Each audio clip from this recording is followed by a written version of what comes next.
I don't really want to get into this, but we got to get into this. We got a Joel Embiid update. The league investigation found that the Sixers, they ended up finding the Sixers for public statements, including those made by Daryl Morey and Nick Nurse, that were, quote, inconsistent with Joel Embiid's health status, fine of $100,000. Here's the germane part from the statement. Quote, the league's investigation also confirmed that Embiid has been unable to play in the 76ers regular season games this season due to a left knee condition, and therefore his games missed have not violated the player participation policy. Evidently, Bill, the league is saying that Embiid is in fact hurt. Yes, he's hurt. Which, okay. God. Bad news for you. The irony of this is not lost on me, that it took the NBA doing a fake investigation because it wasn't a big deal, because they always look into these things, to reveal what Philly should have told us from the beginning, which is actually he's just injured, instead of what felt like the coy language of the people in charge. Like, it's backwards. It should be Daryl Morey and Nick Nurse saying he's hurt. That's why he's not playing. We want him out there. And the league saying, well, there's some shenanigans here. It's so inverted. It's like, just say he's hurt.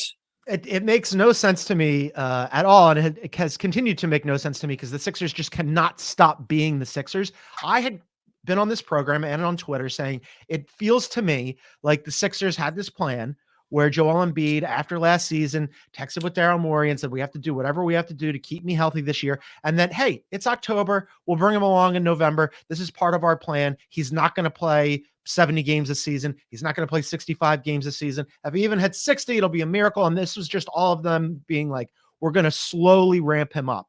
Instead, the league is like, no, he's hurt. Which, again, as you mentioned, why didn't they just tell us this? And the weird part here, Bill, or I guess not weird, because this is like pretty much standard operating procedure for the Sixers.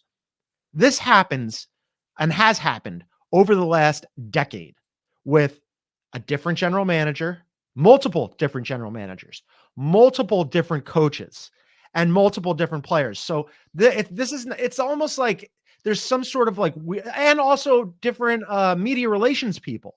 Like, they keep changing all of these personnel, but this continues to happen for the Sixers, where they fail to communicate these injuries properly or end up hiding stuff for reasons surpassing understanding. It doesn't make any sense. It's like an organization, like orthodoxy, that gets passed down from generation to generation. It's such an interesting micro view of like up close and personal, the Sixers' historical dysfunction, to your point, that somehow is sticky and contagious, and even if you change people, it travels to them. Let me give you a micro view that people have given me around the league, which I thought was interesting. And it's just maybe an additional layer to this, because it is strange if the guy's hurt, that you go out of your way to basically like, we're going to just sit the dude. So here's what a couple executives sort of, how they put it to me, that this is the sort of, because obviously I like Daryl Morey. I think you do too, but he's brash. He's a brash guy, right? Yeah. And he got himself in trouble with China, and he said James Harden hates him, and he's an interesting brat, and he's a talk. He likes to talk. That this is basically an executive in Daryl Morey being candid in a way maybe other executives aren't, but reflects this view that the NBA's player policy and this focus on guys having to play and the 65 game threshold for awards and the automatic investigations, people think it's a bunch of crap. Like, there is a tension. I remember last year, when we were doing the podcast last year, I remember I was in New York, and it was at a time when there was a lot of momentum towards, should we change this? Is this policy for awards a one and done thing? It's not working. Teams hate it. Players hate it. People are pissed off. And I went and I had lunch with a pretty high level NBA league office person, right? And this is one of these like sort of background conversations. I'm not going to quote them. We've known each other for years. There's a lot of trust. So he's not going to BS me. And I was just struck by how resolute he was. Like, no, we're doing this. Like, this is the policy, and we're not changing. I was like, oh, I'm okay, man. Like, I'm not quoting you. Like, we're having a beer. Just what are you really going to do? He's like, no, like this, the league. So my point is, I think also the Sixers thing reflects the fact that the league, their view, Adam Silver's view, right? And everyone that works for Adam Silver in New York is, no, we are going to make sure that guys are sitting out for the right reasons. And the view around the NBA of people that actually run teams is, it's hard to keep guys healthy. Everybody's injured. This is stupid. You guys have to. So I think there's some tension there between the league and teams too. Which, okay, fine. The league wants this policy, and they did coax a lot of players into playing more games than they otherwise might have. Like last They year, did. LeBron and AD, Halliburton came back, Yeah. probably shouldn't have, and we can get Yeah. into how Halliburton Kawhi, hasn't. Yeah, he got Kawhi. I hurt. mean, but they did get some guys to come out. But this isn't that evidently.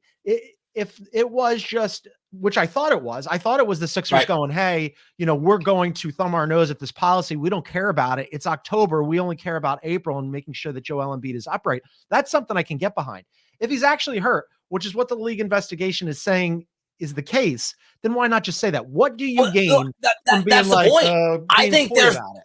I think it is Daryl Morey saying the quiet part out, just wanting to thumb his nose at the league. When, to your point, the guy's actually hurt. Like, Daryl, if you want to challenge the league on this, wait until Embiid's not injured to do it. But I think it reflects how much these executives are pissed off at Adam Silver and the league for forcing these rules. And the great irony being, you can do that and you'll still get fined when you actually sit Embiid when he's healthy, but he's hurt. So just say that he's hurt and save your bullets for later, man. Just say that he's hurt and save your bullets for later. I can't tell you how exhausted I am about a decade of this with all these different coaches and general managers and players.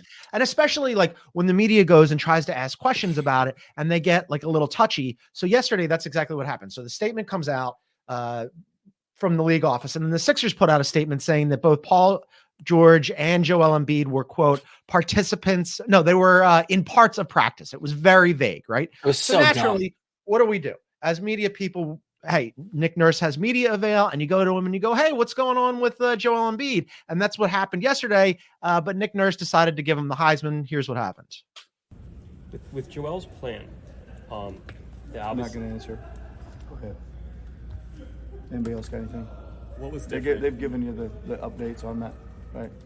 They've given you the updates on Joel. I think part of that, Bill, is that he was named specifically in the league statement, saying that there were incorrect statements made by both, or inconsistent statements made by both Morey and Nick Nurse, and he got a little gun shy there. But again, to your point, what are we doing here? He's hurt. You saw the statement. He was in practice for a little bit. We don't have a timetable yet. Like a little bit of just like being forthright and forthcoming, as opposed to this like subterfuge. And here's the thing. I don't think I could be wrong because I've talked to people there and I've asked. I don't think they know on Embiid. I think they know on Paul George. They're not really saying, but I think they know when Paul George is going to play, generally speaking. I think they don't know on Embiid, which again, more bad news for you. I'm sorry. Dude, we've been working together for a year. It's just like, don't feel sorry for me or Sixers fans. Dude, anybody from Philadelphia is completely used to this. This is something that we're comfortable in, Philadelphians, where you're just like, oh, it's going terribly. Of course it is. It never goes right for this team. It hasn't gone right for this team since Allen Iverson took them to the finals in 2001, right? This is the norm. But to pretend like, oh no, he didn't suffer a setback. This is all part of our like bringing him along slowly plan. Like, are you just trying to like avoid panic in the streets? What's the deal? Well, here's another thing, and maybe this is in part to protect Joel Embiid because this hasn't gotten enough run, including for me. You can't go play the Olympics and then not play for the Sixers when they just went out and got Paul George and really reconstructed the entire team. And Embiid's window is shorter, I think it's fair to guess, than most stars, and shrinking maybe quicker than because of his size and his injury history. So it's maybe some of this is a defensiveness because this should be a bad look for Embiid. You were hurt all of last year. You hobbled your way through the playoffs against the Knicks. You played well, but didn't win that series. And then, so Ashley, when Ash was doing this with us, Ash was right? Like, and I went at her and I was wrong. Ash, you were right.